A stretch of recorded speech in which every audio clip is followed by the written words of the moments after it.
Merci beaucoup Pascal et on vous retrouve dans 10 minutes pour l'heure des pros sur Europe 1 et sur CNews. Emmanuel Ducrot, bonjour Emmanuel. Bonjour Dimitri, bonjour à tous. Alors vous avez une histoire sympa d'antifacho qui vire facho. C'est le titre d'un article qu'on peut lire dans le Canard enchaîné de ce jour. Une illustration de la frontière floue qui sépare ou qui ne sépare pas les nervis violents d'extrême droite et les nervis violents d'extrême gauche. L'article raconte la mise en examen de 8 militants d'un groupuscule d'ultra-gauche réputé pour ses coups de poing, la Jeune Garde antifasciste, pour des faits de violence volontaire en raison de la race, de l'ethnie, de la nation ou de la religion. En clair, la justice leur reproche une agression antisémite sur un adolescent de 15 ans parce qu'il était supposé juif. Tous sont maintenant sous contrôle judiciaire. Bon, que s'est-il passé ? Le contexte revêt une grande importance dans le climat politique actuel. Ce jour-là, donc le 27 mai, les 8 militants de la Jeune Garde antifasciste assuraient le service d'ordre de la passionnariat pro-palestinienne Rima Hassan, alors en campagne pour un poste de députée européenne sous la bannière LFI, poste qu'elle a depuis décroché.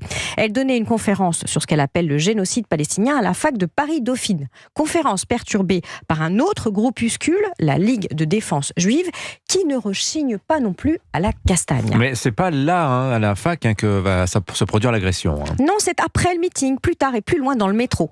La justice reproche aux 8 militants de la Jeune Garde d'avoir repéré un adolescent de 15 ans qui, selon la justice, ne portait pourtant aucun signe distinctif. Le Canard raconte que les antifas croient reconnaître le jeune homme comme faisant partie du petit groupe perturbateur. Ils l'insultent, ils le traitent de sioniste, ils le frappent à plusieurs reprises, à 8 contre 1.